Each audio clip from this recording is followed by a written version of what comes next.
में खामनेई का तख्ता पलट, आत्मघाती हमले को तैयार ईरान।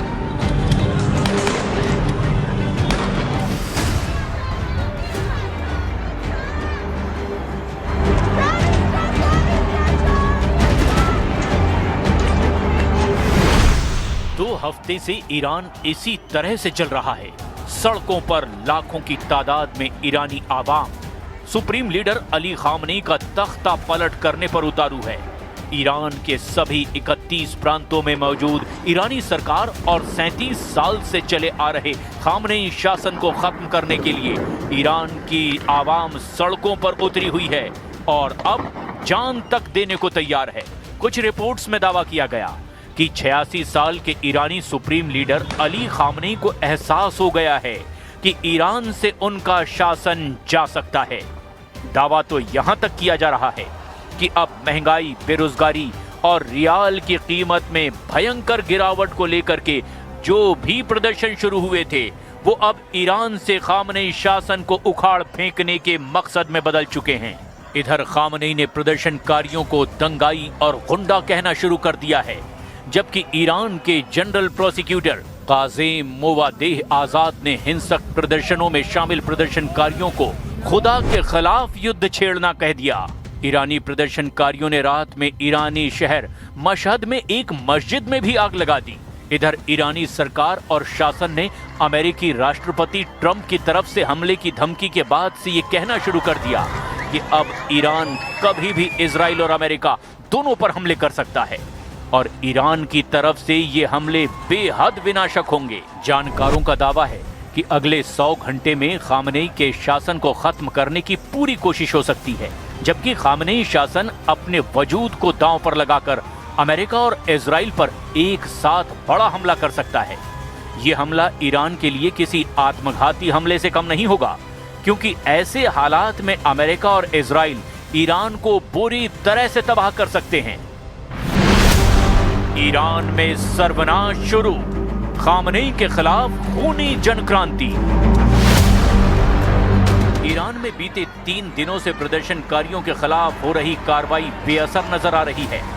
10 जनवरी और 11 जनवरी को भी बड़ी संख्या में प्रदर्शनकारी सड़कों पर उतरे हैं।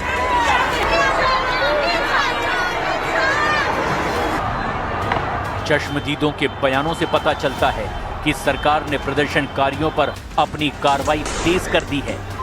ईरान सरकार के विरोध प्रदर्शनों को रोकने की कोशिश में इंटरनेट सेवाएं बंद कर दी गई है। राजधानी तेहरान समेत इस वक्त पूरे ईरान में 200 से भी ज्यादा जगहों पर भयंकर कोहराम मचा हुआ है। जो ईरानी इस वक्त सड़क पर खामनेई शासन का तख्ता पलट करने की कस्में खा रहे हैं, वही ईरानी किसी वक्त खामनेई के कट्टर समर्थक थे और खामनेई के लिए मरने मारने के लिए उतारू थे।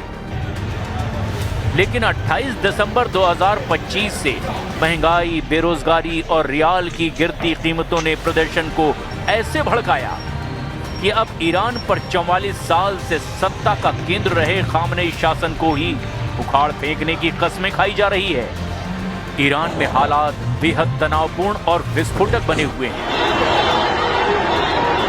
महंगाई और आर्थिक बदहाली से शुरू हुआ ये आंदोलन अब सीधे इस्लामी शासन को उखाड़ फेंकने के नारे में बदल चुका है।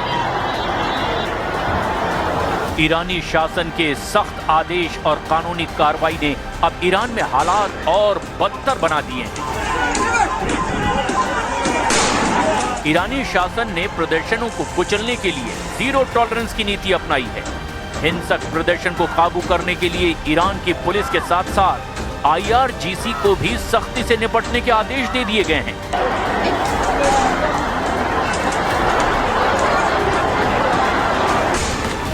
प्रदर्शन अब 100 से ज्यादा शहरों और 31 प्रांतों में फैल चुका है।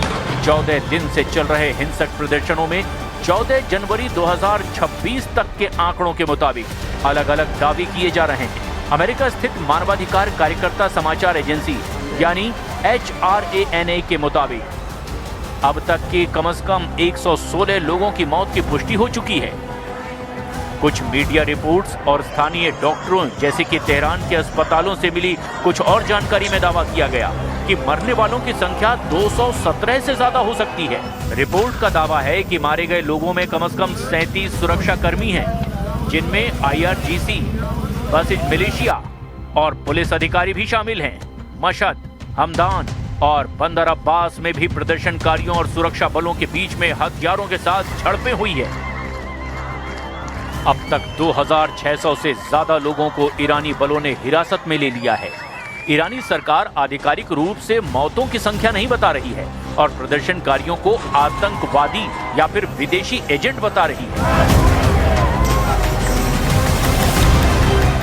इंटरनेट और फोन ब्लैकआउट के कारण कई मौतें छिपाई जा रही है। अस्पतालों पर छापे मारे जा रहे हैं, शवों को छिपाया जा रहा है। ईरान के सर्वोच्च नेता अयतुल्लाह अली खामनेई ने अब प्रदर्शनों को दबाने की पूरी कमान IRGC यानी इस्लामिक रेवोल्यूशनरी गार्ड कॉर्प्स को सौंप दी है। IRGC को भीड़ पर सीधे लाइव गोला बारूद चलाने के आदेश दे दिए गए हैं। IRGC ने दावा किया है कि उन्होंने इजराइल के लिए जासूसी करने वाले कई विदेशियों को पकड़ा है, जिन्हें इस हिंसा का मास्टरमाइंड बताया जा रहा है।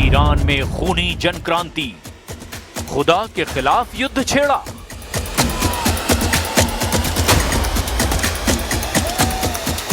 ईरान में बीते 2 हफ्तों से सरकार विरोधी प्रदर्शन लगातार जारी है। इस बीच अमेरिकी अधिकारियों ने राष्ट्रपति डोनाल्ड ट्रंप को ईरान पर संभावित सैन्य हमलों के विकल्पों की ब्रीफिंग दी है।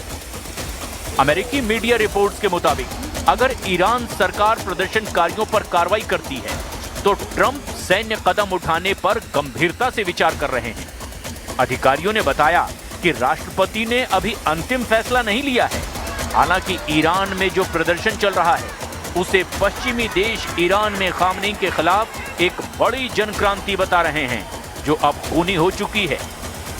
ईरान में हिंसक प्रदर्शन को काबू करने के लिए खामनेई शासन की ओर से पूरा जोर लगाया जा रहा है, लेकिन हम आपको अब इन तस्वीरों के जरिए दिखा रहे हैं कि ईरान में कहां-कहां जबरदस्त बवाल मचा हुआ है और उस पर ईरानी शासन के कमांडरों, अधिकारियों और नेताओं ने क्या कहा है।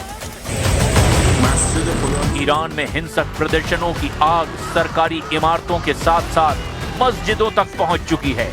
10 से 11 जनवरी की दरमियानी रात ईरान के प्रदर्शनकारियों ने खामनेई, जिन्हें अब दंगाई कह रहे हैं, इन्होंने ईरान के मशहद शहर में एक मस्जिद में भी आग लगा दी। ईरानी सरकारी मीडिया जैसे कि तेहरान टाइम्स, प्रेस टीवी और प्रोपेगेंडा चैनलों ने दावा किया कि प्रदर्शनकारियों यानी कि इन दंगाइयों ने मशहद में एक मस्जिद में आग लगा दी है। प्रदर्शनकारी इसे शासन के खिलाफ प्रतीकात्मक कार्रवाई मान सकते हैं, जबकि शासन इसे विदेशी साजिश या उपद्रव बता रहा है। मशहद ईरान का दूसरा सबसे बड़ा शहर है और अयतुल्लाह अली खामनेई का गृहनगर होने के साथ साथ इमाम रजा श्राइन का केंद्र है, जो शिया मुसलमानों का सबसे बड़ा पवित्र स्थल है। यहाँ प्रदर्शन बहुत संवेदनशील है। हालांकि साफ तौर पर उस मस्जिद का नाम नहीं बताया गया जहां कथित तौर पर आग लगा दी गई, लेकिन कई रिपोर्ट्स में सिर्फ मशहद की एक मस्जिद बताया गया। ये खबर 11 जनवरी 2026 को ब्रेकिंग के रूप में दुनिया में फैली। साथ ही साथ दावा किया गया कि ईरान के किरमानशाह में 6 सुरक्षा कर्मियों की मौत हो गई है, जिन्हें प्रदर्शनकारियों ने मार डाला। इधर ईरान के जनरल प्रोसिक्यूटर मोहम्मद काज़ेम मोवाहिदी आजाद ने दंगों में शामिल सभी लोगों पर एक ही आरोप लगाए, खुदा के खिलाफ युद्ध छेड़ना, जिसकी सजा सिर्फ और सिर्फ मौत है।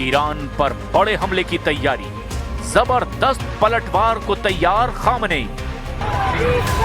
ईरान में जिस तरह से हिंसक प्रदर्शनों को लेकर अमेरिका ने धमकी दी है उसका असर तो अब दिखने भी लगा है। ईरान ने अमेरिका की संभावित सैन्य कार्रवाई पर तीखी चेतावनी जारी कर दी है। ईरानी संसद के स्पीकर मोहम्मद बागेर कलीबाफ ने कहा कि अगर प्रदर्शनकारियों को लेकर अमेरिका ने ईरान पर हमला किया तो अमेरिकी सेना और इजराइल दोनों ईरान के निशाने पर होंगे। ये पहला मौका है जब ईरानी नेतृत्व की ओर से संभावित जवाबी कार्रवाई में इजराइल को सीधे तौर पर निशाना बनाए जाने की बात कह दी गई है। इस बीच अमेरिकी अधिकारियों ने राष्ट्रपति डोनाल्ड ट्रंप को ईरान पर संभावित सैन्य हमलों के विकल्पों की भी ब्रीफिंग दे दी है। अमेरिकी मीडिया रिपोर्ट के मुताबिक अगर ईरान सरकार प्रदर्शनकारियों पर कार्रवाई करती रही तो ट्रंप सैन्य कदम उठाने पर गंभीरता से विचार कर रहे हैं। अधिकारियों ने बताया कि राष्ट्रपति ने अभी अंतिम फैसला नहीं लिया है। ईरान आजादी की ओर देख रहा है जो पहले कभी नहीं हुआ। अमेरिका मदद के लिए तैयार है। वहीं ईरान की संसद के स्पीकर मोहम्मद बागेर कालिबाफ ने चेतावनी दी कि अगर अमेरिका या इजराइल ने ईरान पर हमला किया तो दोनों को सख्ती से जवाब देंगे। ईरान पर अमेरिकी हमले की आशंका को लेकर इजराइल हाई अलर्ट पर है। रॉयटर्स ने इजरायली सूत्रों के हवाले से बताया कि हालात को देखते हुए इजरायली सुरक्षा एजेंसियां सतर्कता बढ़ाए हुए हैं। इजरायली प्रधानमंत्री बेंजामिन नेतन्याहू और अमेरिकी विदेश मंत्री मार्को रूबियो के बीच फोन पर बातचीत हुई है। रिपोर्ट के मुताबिक इस बातचीत में ईरान में अमेरिकी दखल की संभावना पर चर्चा हुई। अमेरिकी अधिकारी ने कॉल की पुष्टि की लेकिन बातचीत के मुद्दों का खुलासा नहीं किया। इधर ईरान के निर्वासित क्राउन प्रिंस रजा पहलवी ने देश भर में जारी प्रदर्शनों के बीच वीडियो संदेश जारी कर दिया और लोगों से सड़कों पर डटे रहने की अपील की। पहलवी फिर से सड़कों पर उतरने के लिए कह रहे हैं। प्रिंस रजा पहलवी ने दावा किया कि लगातार तीसरी रात हुए प्रदर्शनों से सुप्रीम लीडर खामनेई का दमनकारी तंत्र कमजोर पड़ा है। पहलवी ने कहा कि उन्हें रिपोर्ट मिली है कि इस्लामी गणराज्य को प्रदर्शनकारियों से निपटने के लिए पर्याप्त सुरक्षा बल नहीं मिल पा रहा। उनके मुताबिक कई सुरक्षा कर्मियों ने अपने कार्यस्थल छोड़ दिए हैं और जनता के खिलाफ कार्रवाई के आदेश को मानने से ही इनकार कर दिया है। पहलवी ने अपने संदेश में कहा कि अमेरिका के राष्ट्रपति डोनाल्ड ट्रंप ने प्रदर्शनकारियों की मदद के लिए तैयार रहने की घोषणा कर दी है।